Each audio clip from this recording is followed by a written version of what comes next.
Hey everyone, I'm Noam Weissman, and you're listening to Unpacking Israeli History, the podcast that takes a deep dive into some of the most intense, historically fascinating, and often misunderstood events and stories linked to Israeli history.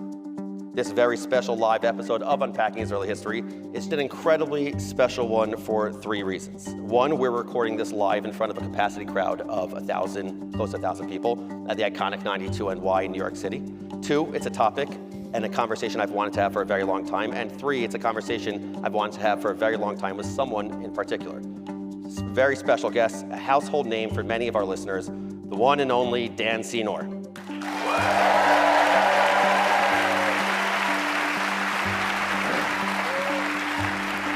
I'm excited, you're excited, so I want to get straight into this one. Live audience, help me out here. Yalla.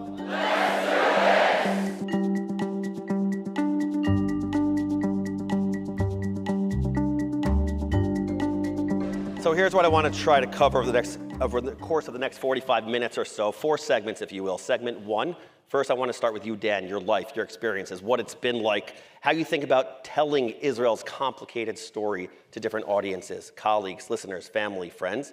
Segment 2, we're going to rewind the tape. Anyone listen to Bill Simmons? Yeah, maybe, yes, maybe. So we're going to look back at Israel's history through these, what he calls rewatchable moments. They're MVPs, unsung heroes. Both of you and I are big Bill Simmons guys, I believe. Yes, I'm a religious listener. It was the first podcast I ever listened to. Yes. When someone said, you got to try out this podcast technology, just as a listener, it was Bill Simmons that I was listening to, and I've been a junkie ever since. Yeah, you and I, we're so similar. Segment 3. From there, we're going to fast forward. What's ahead? The big bets, the blind spots, the unexpected possibilities, whether it's peace, anti-Semitism, or just restoring some sense of calm. And then segment 4, if we get to it, who knows, is we're going to zoom out to right now and how we as podcasters, educators, Dan, you've become an educator. I'm not an educator. How we think about it is I banter. Okay. I'm not an educator. Okay, all right. Resist it. Okay. Jews, parents, spouses, non-Jews, whoever it is, how do you make sense of Israel at this moment? And then, as always, we're going to end the episode with 5 fast facts and 1 enduring lesson as I see it. Ready? Let's do it. Let's dive in. Dan, this is about your life right now. You ready for this? It's very uncomfortable. I prefer asking the questions. This is a little awkward, but go ahead. I like it. Dan, yes. You are it's like a deposition. No, yeah. You got this. Yeah. It's actually going to be very cute what we're about to do. You're very cute. You're one of the most listened to personalities when it comes to conversations around Israel and the Jewish people. And I think a lot of that has to do with the fact that you're able to ask questions, like you said, and share opinions with such unique and varied life experiences. So what I'd love to do right now is I want to pull out 4 receipts from your life. And for you to share a bit about how it's impacted you personally, how it relates to your views on Israel, past, present, and future. 1 caveat, though. 2 minutes. 2 minutes per receipt. Per receipt. Sound good? I'll do my best. You got this. Cut me off. I got you. Okay, here we go. So I have here receipt number 1. People magazine. You see this? So I have, this is, maybe I shouldn't admit this, but this is like what I did on Shabbat afternoons in the late 90s to get through. So, but here I have here a picture of you and your wife, Campbell Brown. Look at this. Wow. Got this on eBay. Wow. Lovely. And you were the chief spokesperson and senior advisor to the U.S. presidential envoy in Iraq. How did an NJB, a nice Jewish boy, born in Utica, raised in Toronto, land in Iraq? It was not a very linear or direct route. The old, Utica to Toronto to Baghdad route. Right, sounds atypical. Yeah, it's a little, no direct flights. The very short version is that I had spent a number of years working in the U.S. government in the 1990s, worked in the United States Senate, was very involved with political campaigns and on Capitol Hill, and then I left to go to business school to get my MBA, and then I came back and worked in private equity in D.C., and a number of colleagues of mine who I'd worked with in Washington over the years wound up in the Bush administration. It was after, by this point, it's after 9/11. It looked increasingly likely the U.S. was going into Afghanistan and then Iraq, and they needed help. And they asked me if I would take a 90-day leave from where I was working in private equity and go to Doha, actually, because that's where U.S. Central Command was running the war out of, was in Doha. They assured me I'd never go to Baghdad or Iraq, and they assured me it would only be 90 days. I wound up going to Iraq, and I was there for 15 months. I worked on behalf of the Pentagon, the White House, in Doha, and then ultimately in Iraq, and that is, you are right. By the way, you pulling up that magazine. You look the exact same. Really? Yeah. Can you tell my wife that? Seriously. I will. Because it's almost 20 years. I met my wife in Iraq. She was there as a reporter. And I was there for, as I said, over a year, but she came in for a couple weeks with NBC News. And as reporters often do, is they take their sources, people like I was the spokesman for the U.S. government in Iraq, said, hey, we'll take you and your team out for dinner. And so Campbell said, oh, yeah, we'll take you, it's on us. And so they took us to the Al Rashid Hotel, which is where I lived for a little bit, which was a former Mukhabarat hotel in the Green Zone in Baghdad. And she makes a big deal that she's buying us dinner, me and my colleagues, and the bill comes, and she hands them an American Express card. Now, post-war Iraq, it's not a good idea. let's just say, Not a good idea. like the waiter was had no idea what to do with this American, And I was, and so I ended up buying dinner because I figured it was in everyone's interest at that point. Well We didn't have any awkward moments, and I have so many more serious lessons about Iraq that we could get into because it has been informing a lot of my thinking about what's happening right now, actually, in the Middle East and how Israel's doing. But one story, as we're talking, that is reminding me, speaking of food. You get to have 30 seconds for the story. I'll do it in 20 seconds. Okay, let's hear it. I kept kosher in Baghdad. Whoa. Yeah. Something I don't really talk about. Certainly didn't talk about with the Iraqis. Yeah. Wow. So I kept kosher in Baghdad, and that was not easy. Wow. And so the hardest part was to get kosher meat. Obviously, it's not a big market these days in Iraq. And so Senator John Sununu, former Senator John Sununu from New Hampshire, was coming on a delegation led by Senator McCain to Iraq, a CODEL, what they call these CODELs. And they were coming to Iraq. It was August of 2003. And he said to me, he says, I'm going to be, is there any, I know like people, whenever they come to Iraq, officials, they'd say, what do you need? I said, actually, where are you going on this trip? Yeah. He says, we're going to Israel, and then we're going to Iraq. I said, my sister lives in Jerusalem. I think it's a little awkward, but if she gets you like a freezer pack, Very good. It's a true story. Very good. And a freezer pack with some kosher meats. Yeah. And so fast forward this story. So my sister finds him in his hotel in Jerusalem, and then he comes. I didn't imagine they were coming on like a C-130, like into the image of U.S. soldiers and these senators carrying kosher meat packages into the Green Zone. It would like validate like every conspiracy theory about, I was like, this is a bad idea. But it did give me supply for a while. So, and by the way, Sununu, Lebanese Christian. So I had a Lebanese and Syrian Christian senator from the United States bringing me kosher meat from Israel. I mean, amazing. Come on. That's amazing. That's amazing. That's an amazing story. Yeah. That's an amazing story. You're not very good at knowing what 30 seconds is, but that was an amazing, it's an amazing story. You assured me you would cut me off. Okay, yes. But it was a great story. Right. Okay, all right. So I might not get to all this, but I want to show you another thing. There's something called... I'll do the others. I'll keep them tighter. But here, we got... You guys know what this is? Waze. Okay, so let me say something about Waze. 2009, Startup Nation is published, goes on to list in the Wall Street Journal and New York Times as a bestseller. It helped shape global perceptions of Israel's innovation, and you said at the time that you didn't want it shelved in the Judaica or Middle East sections. So my question is, are you anti-Jewish? Just messing. My question is, why did this matter to you? Because what we were trying to do with Startup Nation is tell a story about Israel that, now we all know Israel as Startup Nation and this innovation, incredibly dynamic innovation ecosystem. At the time, nobody did.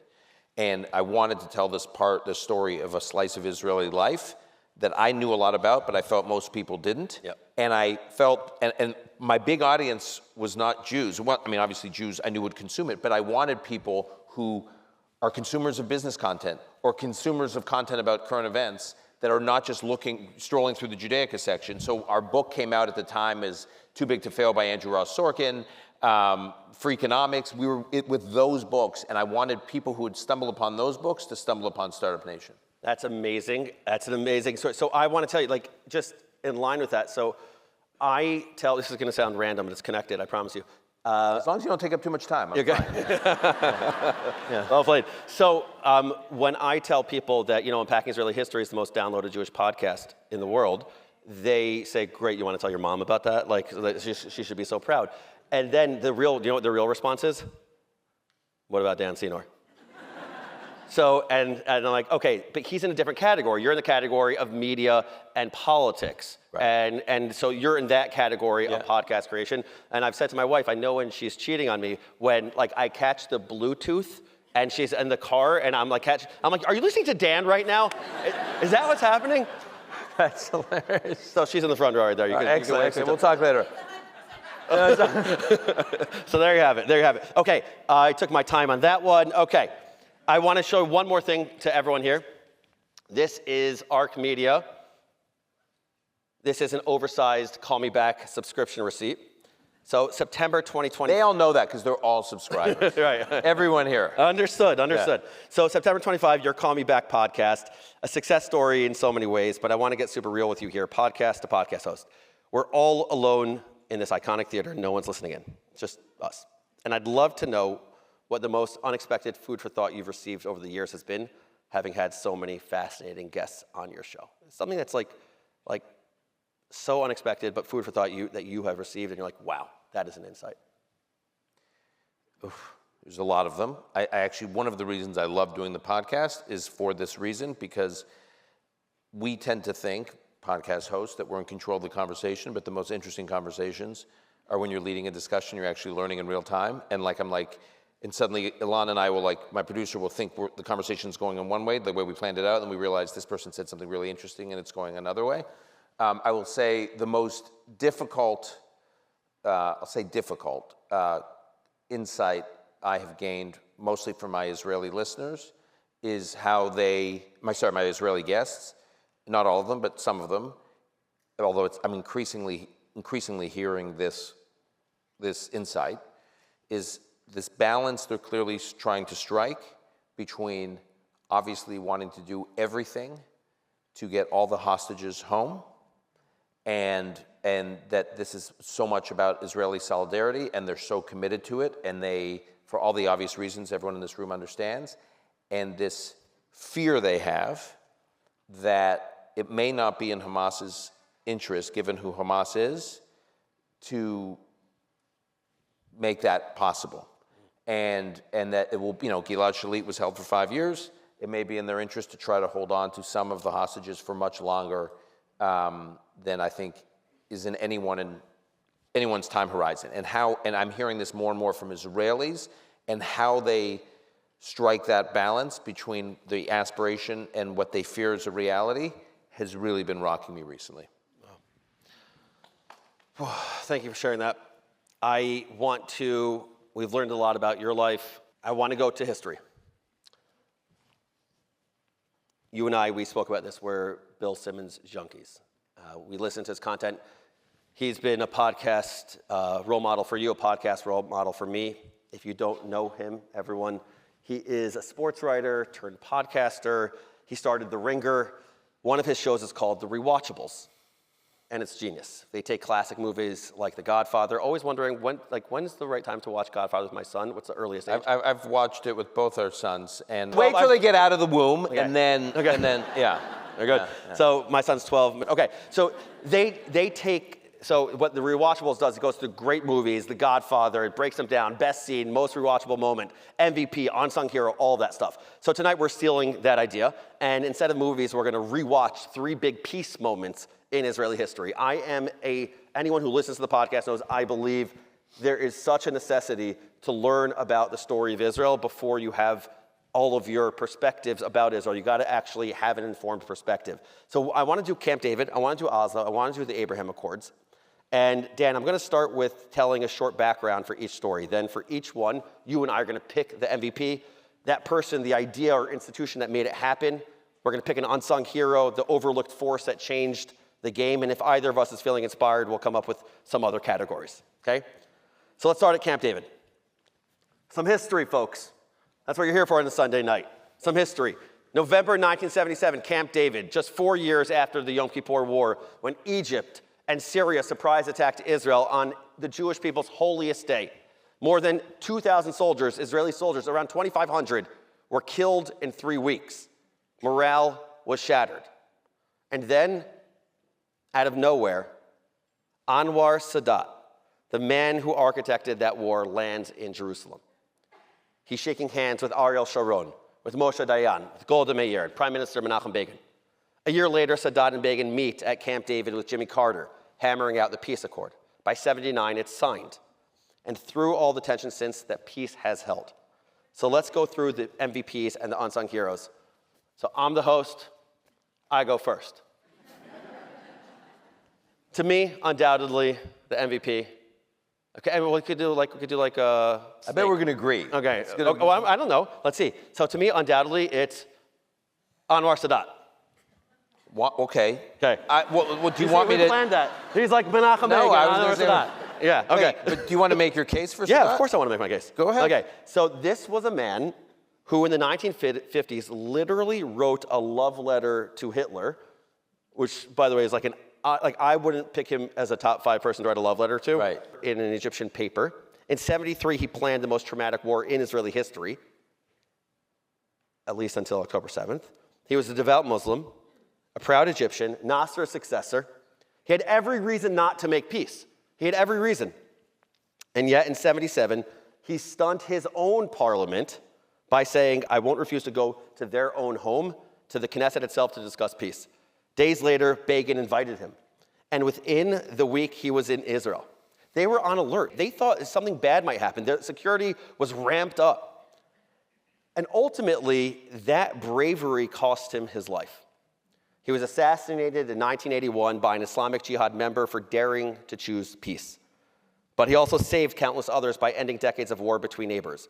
For me, when someone sacrifices and makes things happen and takes that first step, he's the MVP.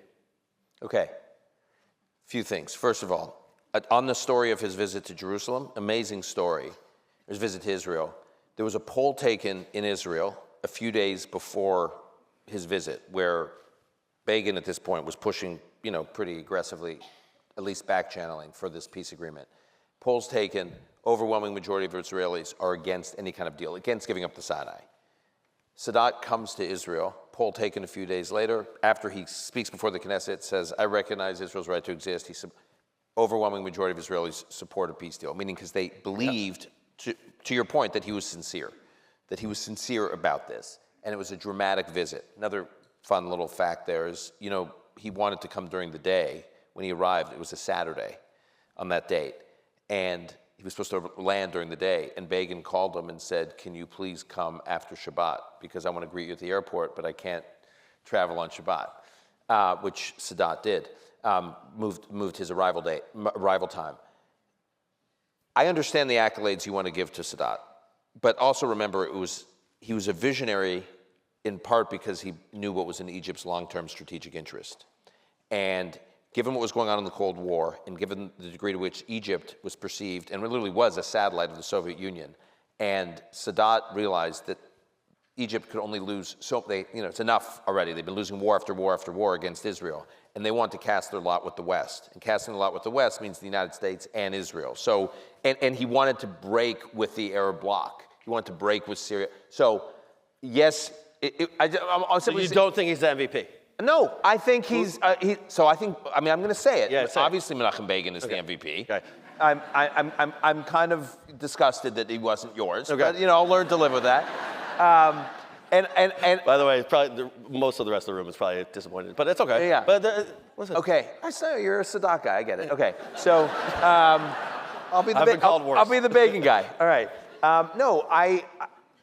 My son, who's in high school in New York, he did a paper last year. The class, it was a history class, a 20th century history, and to pick one document from the 20th century. It could be anything.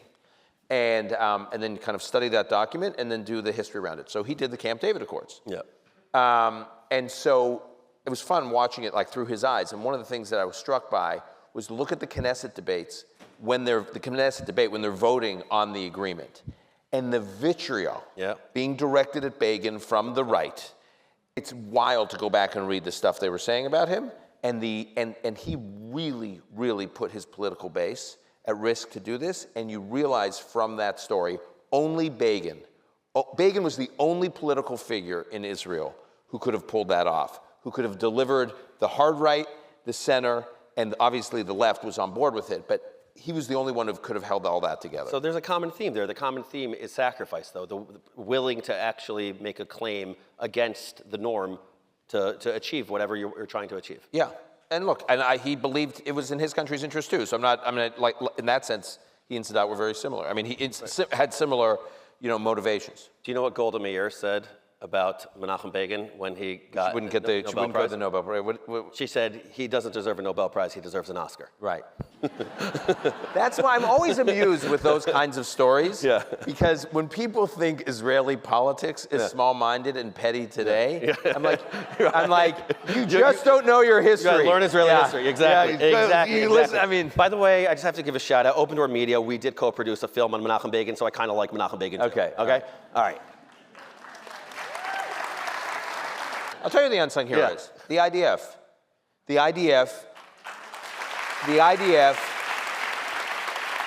Basically, Egypt and the Egyptian leadership thought they had Israel on its back in the invasion of Yom Kippur, 1973. And the fact that in a matter of weeks, Israel so turned around that war. And in fact, if you look at the Israeli wars that are studied at U.S. military academies today, everyone thinks it's the Six-Day War, it's 67 war. It's not. 73. It's 73, because what 73 was Israel, everyone just assumed Israel was doomed, and the fact that in less than 3 weeks they turned it around. And that was the wake-up call to Sadat, that these people are not going anywhere. So we got to figure out how to work with them. And so that is the strength of the IDF contributing to diplomacy. That is so interesting. What I had with, in my Bill Simmons sort of language, I had the Miracle on Ice, Nobody Believed in Us team. I had the 1973 generals. That's what I had.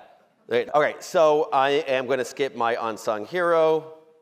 Fine. All right, cool. I mean, I'm conscious of time. Okay, good. At least one of us. One of us has to be. Okay, Oslo. Here we go. Oslo. Oh, this is going to be fun, Dan. Yeah. Is there tension in the room right now? Oslo. When people think of Israeli-Palestinian peace, they usually think of Oslo.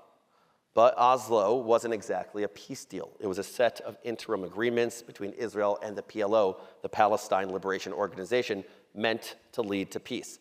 There were two accords, 1993 and 1995. They brought mutual recognition between Israel and the PLO. They created the Palestinian Authority to govern Palestinians in the interim, and they laid a framework for future negotiations on borders, refugees, and Jerusalem. I want you to go first. Who is your MVP for this one? And I'm sensing from the look on your face, you don't have an MVP. I don't. I guess the MVP, this is going to sound counterintuitive, the MVP from that whole period from Oslo right through to Camp David II, right back to Oslo, is Bill Clinton, because he tells the truth about what actually happened in the 1990s. So he's my unsung hero, I guess, because he tells the truth about what happened. But I have a... Can you do Bill Simmons like a different thing? Like Bill Simmons does these things called like what ifs. Sure. So can you do like a what if? Do you have a what if for Oslo? Yes. Okay, let me hear your what if. What if Yitzhak Rabin had not been assassinated? Hear me out. There's this narrative that is now like etched in, stone among elites and intellectuals and observers of Middle East affairs, that Oslo was a smashing success and it was on course to being fully implemented. And then Rabin was assassinated and Oslo went up in flames as a result. And that is why Oslo failed. It was the assassination of the Israeli prime minister who had pushed it through. That is really historically not correct. Oslo, before Rabin's assassination, was facing major obstacles on implementation. There was serious issues with Arafat's, which we now know for sure, Arafat's commitment to the full implementation of Oslo. And Israel was heading for an election between Rabin and it was probably going to be Netanyahu. And Rabin had one of two choices heading into that election.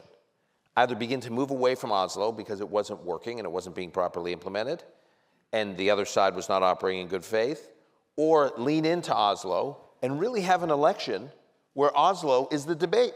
Let's have a real political debate about this, and the country can choose which direction it wants to go.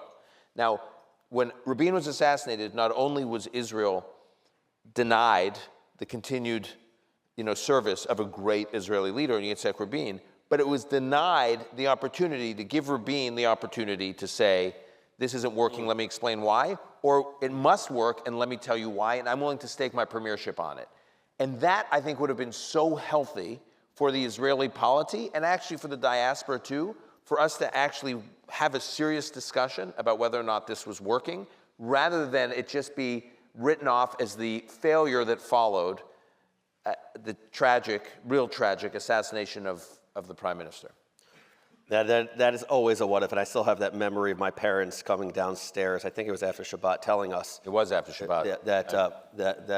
Telling me and my older brother Hanan, who's here also, about how that Rabin was assassinated. Just that moment. I remember exactly where I was. Yes. I was up on the Upper East Side of Manhattan, and I was visiting my godfather, my dad's best friend, and I was staying with him, and he walked. I just remember him telling me. He says they killed Rabin. I was so confused when he said they. I just assumed it was like a yeah.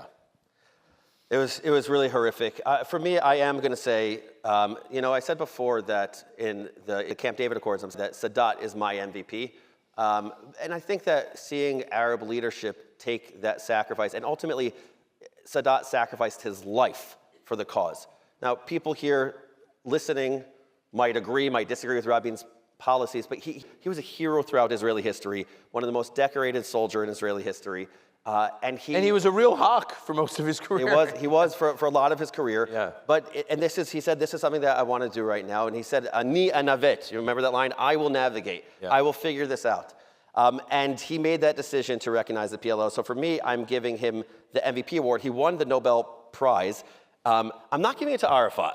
I don't give Arafat the MVP. I'm not going to give it to him. Smart move. Yeah. Yeah. So Arafat, he failed to crack down on the rampant terrorism at the time, and he was even recorded at a mosque in South Africa, where I'm going soon.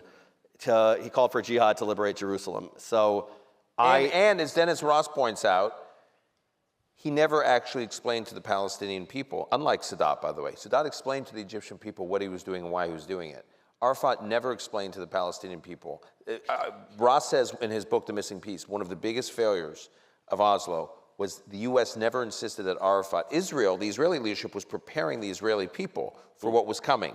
Arafat never really communicated to the Palestinian people. It's still the problem today. It's still why the entire education system in the West Bank is still teaching about the eradication of the Jewish people. That is not necessarily like conditions for learning to live peacefully with a Jewish state next to us. And Arafat never did that hard work. They never really required him to do it. So the education is so significant in the Palestinian authorities. I just want to, in the audience, we have Ahmed Fouad Al-Khatib, who is a leading thinker in the Palestinian world. And he's been a guest on both our podcasts. He's been a guest on both of our podcasts, and he is somebody who's trying to make... We won't ask him which was a better experience, but it was just, they were both great. They were both great. They're great. Everyone gets a trophy. Okay, yeah. All right. Mine in the Jewish world, you're in the media, whatever. Okay, I'm going to skip the unsung hero again on this one. Okay, Abraham Accords, and again, I want to go through peace. I want to understand how peace was made through these different moments. Abraham Accords, 2020 agreements, normalized relations between Israel, the UAE, Bahrain, Morocco, and Sudan. The name says it all, Jews and Muslims, children of Abraham. It opened the door to regional peace, economic cooperation, and security ties. Briefly, Dan, give me your MVP, and I'm going to give you my unsung hero. I have both, though. I have an MVP and an unsung hero. So tell me your MVP. Then I get an unsung hero. Okay, and then you get unsung hero. There's no question that without Jared Kushner being in the White House and being... No, I'm not disagreeing with you. You took my unsung hero. Oh. Yeah, no, but there's just no question that you've never had an official so close to the president, who's in the West Wing of the White House, who clearly has the president's ear and can truly represent the president throughout the Middle East, because in the Middle East, especially in the Arab Muslim world, they understand family. When someone comes on behalf of the family, and the fact that Jared made this one of the 2 or 3 most important things he worked on, it wouldn't have happened without him. But I do have an unsung hero. Okay, you get to go again. I get to go again, or you want to go first? Oh, give me your unsung hero. Mohammed bin Salman. MBS. The crown prince of Saudi Arabia, because it wouldn't have happened had he not basically blessed it. Had he not told the Emiratis and the Bahrainis, you should do this. I met with him in 2018 at a small, very small dinner with a few Jewish leaders in LA. He was here for 2 weeks, and he was in the US for a couple of weeks. And at that dinner, all I can say is I could not believe what he was saying about Israel. And it was so clear to me then that he had made the decision that Israel is part of the future of the Middle East, and he wanted to bet on the future. And it was in Saudi, back to our point about Sadat, it was in Saudi's interest to get this normalization integration process going. And I obviously he didn't want to go first, but he wanted the process to get moving, and the Emiratis and the Bahrainis wouldn't have done it without his. That's why I was wondering if Mohammed bin Zayed might be an MVP candidate, also the UAE leader. He's up there also. Yeah. But I want to say my unsung hero was actually Jared Kushner, and I want to tell you a quick story. I have a personal connection here. The connection is I once played basketball against his brother Josh in yeshiva. Okay, so we were in the championship. It was Mivaseret against Reshit.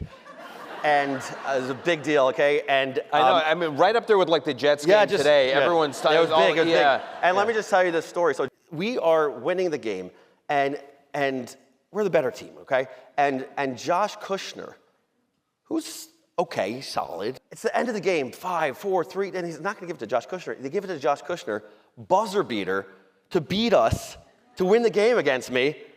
I still have nightmares about that game, and I sometimes have to imagine that, like, before he goes to sleep at night, he's like Carly Kloss. Listen, Carly, listen to what I did. I hit a buzzer beater in yeshiva. You know, for a guy who's very concerned about managing time, that was quite a... I'm sitting here in real time. That's not part of Israeli history? Where is he going with this story? That's it. That's the story. Yeah, no, it's a good story, really. Okay, buzzer beater, okay. All right, Dan, let's look forward. I want to shift to that discussion. We are almost 2 years since the 7th of October. And I want to start with, as odd as it sounds, but some positives. They're often very, from the military perspective, Iran was humbled in June. Its nuclear program was severely set back. How much, we don't know exactly, but a lot, okay? Hezbollah is a shell of itself. The Lebanese government has demanded they disarm, unquestionably an amazing thing. Syria is reportedly on the brink of signing a security agreement with Israel. Could you imagine that on October 6, 2023? Hard to imagine. But on the other hand, it's not all sunshine and roses. Israel is still bogged down in Gaza nearly 2 years later. Over 900 soldiers have been killed. Nearly 50 hostages remain in the tunnels. 28 are dead. To our knowledge, around 20 are still alive. Over 60,000 Palestinians have been killed. But in terrible, heartbreaking condition, this is where we are. Internationally, this is something you've spoken about on your podcast. Israel is becoming a pariah. This is the greatest level of isolation it's faced in decades. Anti-Zionism has been normalized and mainstreamed in many countries across the Western world. Anti-Semitism is at the highest it's been in decades. There are also internal divisions, and people don't like talking about this, but there are internal divisions in Israeli society as well. A lot of internal divisions, many, many internal divisions. So that's where we're at. Some triumphs, some problems. I want to discuss what those triumphs and problems mean for the future of the region and the Jewish people as a whole. So I have 3 big questions. Question number 1 is, we all know the cliche, Israel has a PR problem. But I want to really talk about what that means. The conventional wisdom is this: Israelis are terrible at hasbara. They're terrible at PR. Or Israelis don't understand why hasbara is important. I think that's a misdiagnosis. I think the issue goes a lot deeper, a lot deeper, and there are a number of thinkers I want to reference here. The first is Yonit Levy. She is an Israeli news anchor and journalist and a fellow podcaster. We should start a club. She and others, by the way, people who love Israel and are fiercely loyal to it, have said the following sentence. Israel doesn't have a Hasbara problem right now. Israel has an Israel problem. Meaning, it's not that Israel is doing a bad job explaining why they are in Gaza, or why this war is continuing, or why it's being handled the way it is. What she's saying is, sometimes Israeli policies are just bad, hard to defend. It's possible. And I'm an Israeli history guy, and I go back to the 1950s and the 1960s. I think about the diplomats and the foreign ministers of the time, Abba Eban, one of the great spokespeople for the Jewish people and for Israel, Moshe Sharet. Both of them went on record in the 1950s, whether it was after the Lavon affair in 1954, definitely going to do an episode on that. Kibbutz in 1953, we did an episode on that, and they basically said, what the heck? Why are you making our jobs so difficult to be out there? Those weren't Hasbara issues, those were policy issues that were very, very hard to defend. So that was a long preamble, but I wanted to give that history, and I don't like to just be superficial about these ideas. I really want to go into this sort of thing. Do you agree with Yonit Levy that Israel's problem isn't just with Hasbara, but with policies that might make Israel hard to defend in the West? And part two of the question is, what is the American or international Jewish community's role here, if any? I disagree with Yonit, who's a friend, and I've been on her podcast a couple of times. She's great, but she's no Noam. I would preface it or frame it differently. Israel is a country. Israel is a real country. Real countries have to make difficult decisions. Sometimes they get it right, sometimes they get it wrong, right? And given that Israel has basically been at war in some form, as you cover extensively since its founding, and is facing the seven-front war, now fewer fronts, thank God, over the last 2 years, in circumstances that no country in modern history has ever had to experience. On top of the fact, when I say, multiple fronts, a huge percentage of your population being held in tunnels, held hostage, and not like on the other side of the world, but like 40 miles from Tel Aviv, 50 miles from Tel Aviv, this labyrinth of this tunnel system that Israel has to deal with, this international PR or international media and social media obsession with Israel. Like this war has been covered like no war in history has ever been covered. The only thing you compare it to is the Vietnam War, but that was before social media, so it wasn't covered like this. So does that mean that Israel's trying to navigate these impossible circumstances, gets everything right? No. Does it mean that it is perfect? No. Does it mean that it loses a little bit of its innocence in trying to defend its existence? Of course. Again, point to me another country that wouldn't have that, like getting something's right and getting something's wrong. And somehow with Israel, leave the world aside, somehow with Israel, we want to have this conversation. We need to put it all on the table. Israel's in the wrong here. No, Israel is a country, and it is crazy to me, Noam, that because Israel doesn't get everything right in trying to navigate this impossible war, this problem from hell it's dealing with, that suddenly we subject ourselves to debates about, well, does Israel have a right to exist? Are you a Zionist? Are you an anti-Zionist?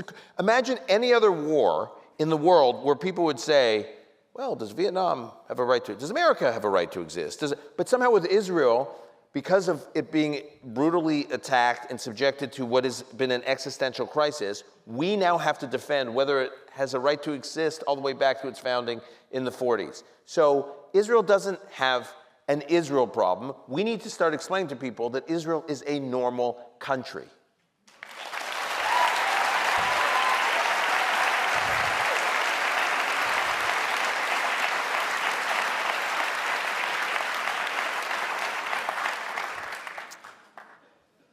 I think the audience liked that one.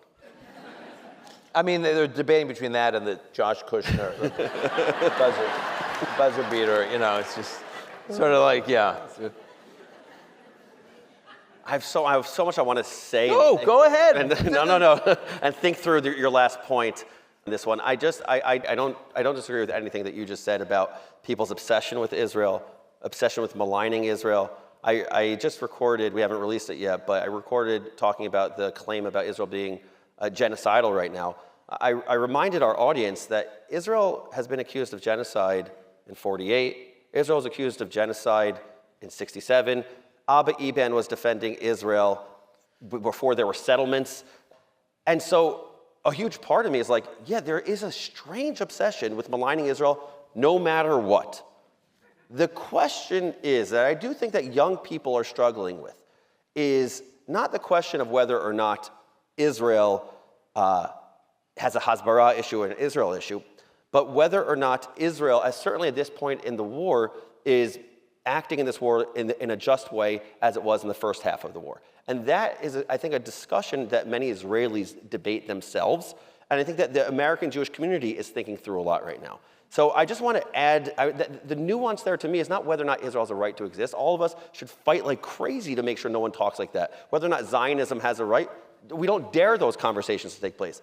But there are difficult conversations that need to be asked at certain points in Israeli history. That's what we do on the podcast. We go through Israeli history, we show the good and the bad and the ugly, and we show the different sides of the issues because we deeply, deeply believe in viewpoint diversity.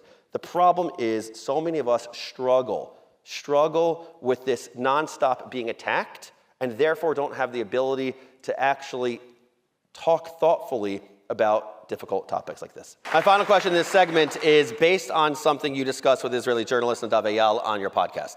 You asked him, what's the one thing Israelis get wrong about diaspora Jews and vice versa? And I want to hear your opinion on that. But for our purposes, I think this is something many people in the room struggle with. What role should diaspora Jewry play in the Israeli story, in Israeli policy, in Israeli life generally, if any? Is our role to platform Israelis, give them space? Is the Jewish Americans' role to be partners, to support something else entirely? What do you view as the job of the Jewish American right now? The two are very connected, those two questions, because I often hear from Israeli friends who say, why isn't the diaspora banging on the Israeli government the way we Israelis are banging on the Israeli government? Because they say, we're sitting here, we're trying to advocate for change, and you could be so helpful here, and you're not.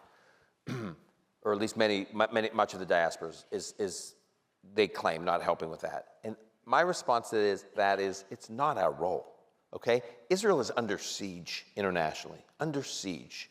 And if you want to be part of the Israeli democratic experiment, and my mother made Aliyah, I have two sisters that have made Aliyah, I have three nieces, I have three nephews, they're all in and out of the army, especially over the last couple of years.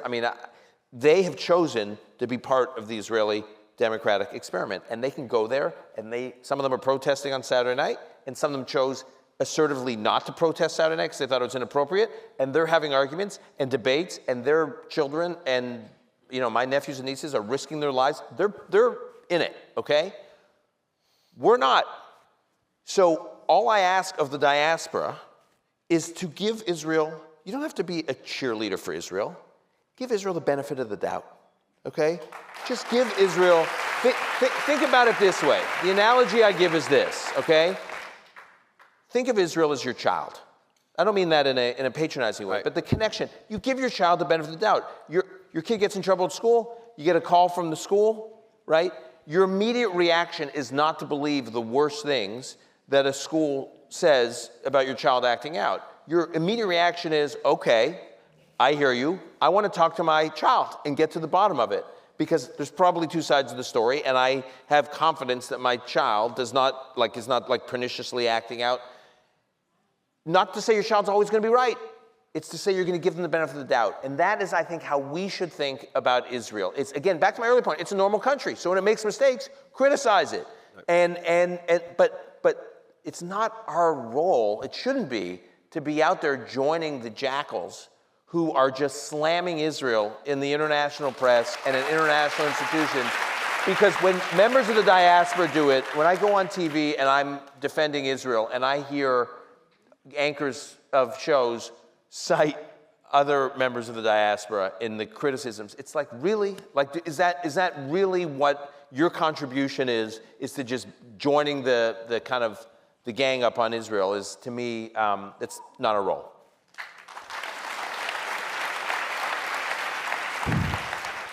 I want to stop for a second and reflect on what's happening right now. The fact that you and I are here right now, coming together in this way with almost 1,000 people in the audience who came to talk and think about Israeli history, this doesn't happen very often.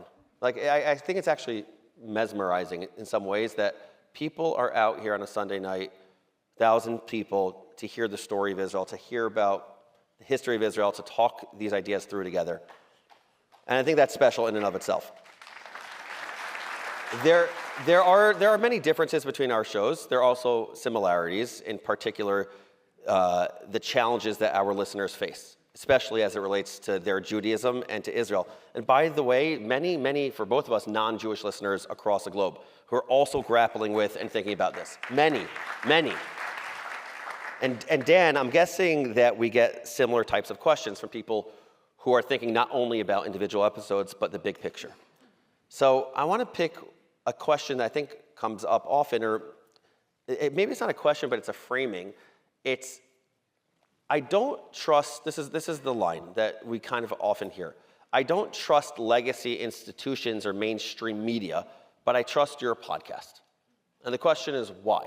Why is it that people, from your perspective, I have thoughts, I've been thinking about this for my podcast that I host, but why your podcast? It's something I've tried to understand. I don't really understand. I do know one of the most revealing conversations I had a couple months after October 7th about my podcast was in London, and I was meeting with a top Saudi diplomat in the UK, and he requested the meeting, and I realized through the course of the meeting that he's a regular listener to call me back. I didn't know that going into the meeting, and he starts citing different episodes, and I was flattered. But at some point I said, with all, I am flattered, but like, why? Why are you listening to this podcast? And he said, it's the only way I really feel I get a sense for the conversation happening inside Israel. And he says, as a diplomat, we get the official translations of the prime minister's statements from the prime minister, Israeli prime minister's office. We get the IDF spokesperson's statements, but I don't hear the conversation happening in Israel, like Amit Segel and Nadav Ayel, having a real discussion about different points of view. We don't get to hear how Israelis are sorting through these times. And I think at the end of the day, Noam, that's what I'm trying to do, is present to the world the dilemmas, the discussions, and the challenges that Israelis are wrestling with, and the diaspora, as we sort through this impossible period. And I think for people to be able to access those kinds of conversations and really hear how Israelis and supporters of Israel are wrestling with this, maddening period is something you're just not going to get from legacy media. Right. For me, on this one, I think that a lot of it has to do, I hear this from listeners all the time, and we engage with our audience, we take community very seriously. There was a diplomat stationed in Israel who reached out and he said, we listen to Unpacking Israeli History all the time to help us actually inform our decisions about policy in Israel and to represent our governments. We don't always do a great job shifting their perceptions, but we use that podcast to do this. And I think one of the reasons that I've been reflecting, and our team at OpenDor Media in general has been reflecting on, but I think about this very often, is I struggle with issues. I genuinely struggle with issues. I go through that process of exploring, and you hear it on the podcast. And I think what I try to do is I give permission to people to explore. And because if I have all of the answers all the time, then, okay, that guy's got all the answers. But if I genuinely am exploring something and sometimes even change my mind, what that does to the listener is they say, oh, I can explore. Oh, I can change my mind on an issue. And it's this very intimate relationship with the listeners. That's what we have with the podcast. We're in their ears. Mm-hmm. They're running, they're doing chores, they're doing dishes, they're in the car, in the subway, and we are with them. We're their inner monologue. And it's weird. Yeah. It's really weird. But it's also really special. So I think we have this obligation to model changes we want to see in people ourselves. If we're able to model that ourselves, then I think that it lends credibility to the person listening to say, oh, I could think about something a little bit differently than I did before. So for me, that is how I think about it. So I want to thank you. So that's the story. Here are your 5 fast facts. Number 1, it's possible to get kosher meat in Baghdad. But only when schlepped from 600 miles away by US soldiers. Number 2, the MVP of Camp David is controversial. Both Begin and Sadat put their careers on the line for peace, and Sadat even sacrificed his life when he was assassinated 4 years later. Number 3, less than 2 decades later, Israeli Prime Minister Rabin would sacrifice everything in his attempt to bring peace. His assassination was a watershed moment in Israeli history, and it's tantalizing to imagine what could have happened if he had not been killed. Number 4, whether Israel has a PR problem or an Israel problem, and maybe both are kind of true, maybe not, Israel is a regular country. Israel is, I actually don't view Israel as a regular country, I view Israel as an exceptional country, but Israel is a country. It is a country. One that is held to a different standard than the rest of the world's countries. And number 5, Diaspora Jewry doesn't have to put up and shut up, but they don't have to bang on the drums against Israel either. As you would with any member of your family, give Israel the benefit of the doubt. Those are your 5 fast facts, but here's one enduring lesson as I see it. There is a Hasidic story from the great-grandson of the Baal Shem Tov, a rabbi by the name of Nachman. It's a story I think about very often, Dan. It's sometimes called the Turkey Prince. The story goes like this.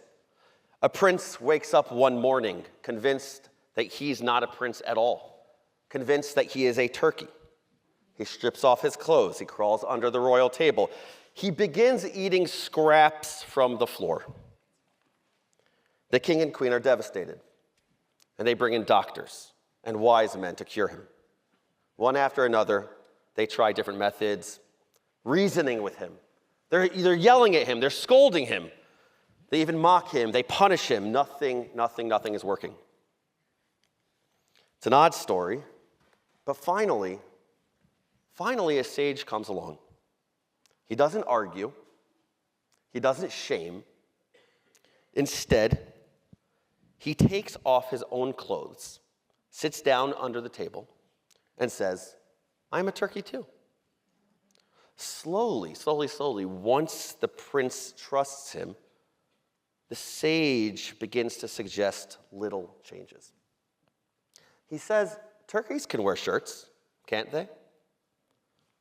The prince nods, and they both put on shirts.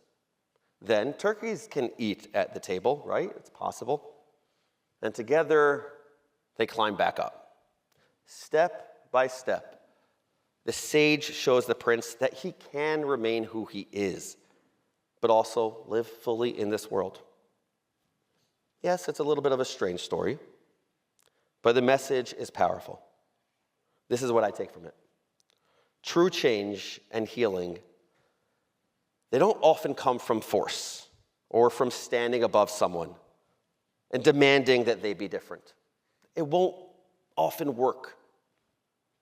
It comes from something else. It comes from genuinely understanding who you're talking to, genuinely understanding your audience, genuinely understanding the other, genuinely demonstrating and showing compassion and empathy, entering another person's world and slowly, patiently walking with them towards something better.